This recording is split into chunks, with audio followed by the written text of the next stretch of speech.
અરજી પણ થાય અને ઓનલાઈન કરી શકો તમે. બહુ સરળ વસ્તુ છે. આયો પોર્ટલ ઉપર જાઓ, ફરે છે એમાં સોનું 7 નંબર સતી સુધારણા પકડી લેવાનું. એમાં બધી પ્રકારનું ડ્રાફ્ટિંગ એકમાં જ થશે. અમે તમને અલગ અલગ ડ્રાફ્ટિંગ આપું છું ને. ખેતરનું નામ સુધારવા જુદું, ઘટતી નોંધ ઉમેરવાનું જુદું, હજી આવશે. નકામી નોંધ કાઢવાનું જુદું. હેરસલિક તમે હાથે લખશો તો બધી હજી જુદી છે, પણ કોમ્પ્યુટર દેવો એટલે એક જ પ્રકારની આવશે. એમાં તમને ઓપ્શન આપશે કે તમારે શું કરવું છે, એ સિલેક્ટ કરતા જવાના. તો બહુ સરળ વસ્તુ. આઈઆરએ પોર્ટલ ઉપર કર્યું, આઈઆરએ લખ્યું એટલે આઈઆરએ ગુજરાત ગવર્મેન્ટ.in માં જ જવાનું છે. ગુજરાત ગવર્મેન્ટ એને ટચ કરશો એટલે સ્ક્રોલ કરીને ફેરવી લેવાનું. મૂળ ખેડૂત ખાતા સર્ટિફિકેટ જોતું હોય તો એને ટચ કરવાનું છે.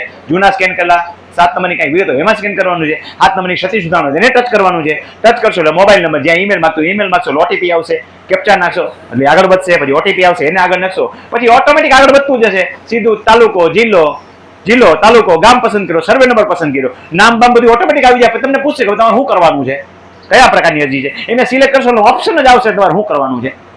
બરોબર છે. એને ટચ કરશો એટલે વિગત માંગશે, તમારી પાસે વિગત નાખી દેવાની. ક્યાંક ફકરો આપશે, તમારે મેન્યુઅલ વિગત લખવાની થતી હોય ત્યાં મેન્યુઅલ વિગત લખી નાખો. અને હું તો કહું છું લખતા ટાઈપ કરતા મારી જેમ બોલતા શીખી જાઓ. આ ફેસિલિટી આપી છે. બોલીને તમે બધું લખી શકશો. અને એમ ન લખી શકાતું હોય ને એવી ફેસિલિટી ક્યાંક ન આપી, બીજો રસ્તો બતાવું. વોટ્સએપમાં બોલીને ટાઈપ કરો, પછી નથી કોપી ઉપર અને પેસ્ટ નાખો મિનિમાઇઝ કરીને. રસ્તા બતાવી છે. મને આ કાંઈ નહોતું આવડતું. અત્યાર સુધી કામ કરતા વખતે તમને શીખવાડવા બધું શીખો છો, સમજી લો.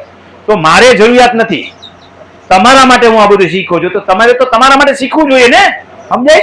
હું તમારા માટે હજી નવું શીખું છું. મારે કાંઈ જરૂરિયાત નથી. મારો આ બધો રેવન્યુ રેકોર્ડ હાથે હાથ દસ્તાવેજ વાળો ચોખ્ખો પડ્યો છે. બધો ચોખ્ખો કર્યો મેં. ઓલામાં 6 નોંધ ઘટતી હતી, ગોતી નાખી. આમાં 3 ઘટતી હતી, ગોતી નાખી. ઓલા ખેતરનું નામ જુદું હતું, નાખ્યું. 7 પ્રકાર જુદો હતો, નાખ્યો. રેવન્યુ રેકોર્ડ આપણો આપણે ચોખ્ખો કરો. મેં તો મારો ચોખ્ખો કરી લીધો. મારે કાંઈ જરૂર નથી. આ નવું કોમ્પ્યુટર મારે શું કામ શીખવું પડે?